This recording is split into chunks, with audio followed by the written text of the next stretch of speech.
What's up, y'all? So, of course, this CD that I just got from one of my local stores, this is the main focus of the video. But, it's about that time that I just show y'all my Nas collection.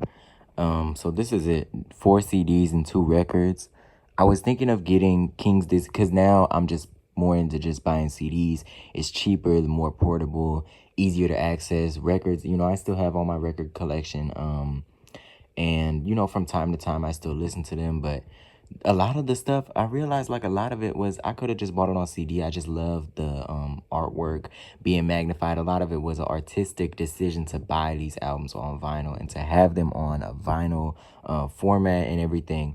So I'm thinking of getting King's Disease 3 on CD if I do get the, because that's really, I'm not getting the, I'm not going to probably, I don't envision myself really getting any more records from Nas or from any other artist. Just now the CDs are so much easier for me to just access. But anyway, so, and also, but anyway, so there's, I saw this at my local record store. They also had a copy of Life is Good, which is crazy, because it's super rare online. I could not find any price that was remotely reasonable compared to the prices in the store. And when I saw this for just $5.99, I figured that this was going to be a really good album to have in my collection, even though I hadn't heard this Untitled album. We all know what the original title was. And this was his whole kind of, like, he was firing back at Jesse Jackson and Al Sharpton, people who he felt did not reflect or respect the experiences of Black American youth at the time. And this is right after Hip Hop is Dead, which I just finished listening to. But anyways, okay, so yeah, it's a gatefold. And of course, sticker there. But this album I really liked. And the CDs are really expensive now. I think they were like limited edition, but I really did like this album. And then, of course, we have King's Disease 2. And this is the limited edition with the, I don't know if y'all can see it. I'm going to just take it out and show y'all. But the splatter, or not splatter, but it was, here, I'll show y'all at least one. So, like the, what is it called? The colorway, red and orange colorway, limited edition, whatever. But yeah, so then Stillmatic, Stillmatic. It was written, I don't have Illmatic, because when I was really revisiting Nas' discography, this honestly stood out to me more so than Illmatic. And then of course, but that, that's just my opinion. That's probably the hottest take that I have about Nas. Of course, Distant Relatives, even though my copy is a little bit worn, but I'm still glad to have this one on CD, of course. And it has this like gold, or yeah, like the repousse or the embossing, whatever it is. And it even has Shape of Africa. So anyways, it's a dope album.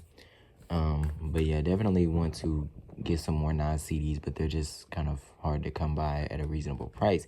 Anyway, so this CD, of course, I remember getting it from my local library, listening to it and everything, but I had not revisited it in a while when I saw it, and this was just yesterday that I stopped by. So here's the CD. But yeah, I just wanted to kind of go back through my Nas collection because he's been one of my favorite artists.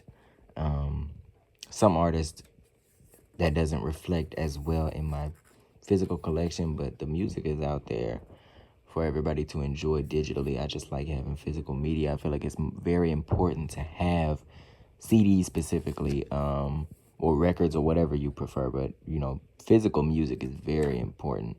People take it for granted. But anyways, there wasn't a lot of high-profile collabs on this one compared to Hip Hop is Dead. I think because he knew he was going in a more political direction. I wish I could remember the name of the photo that he's referencing, but this is a,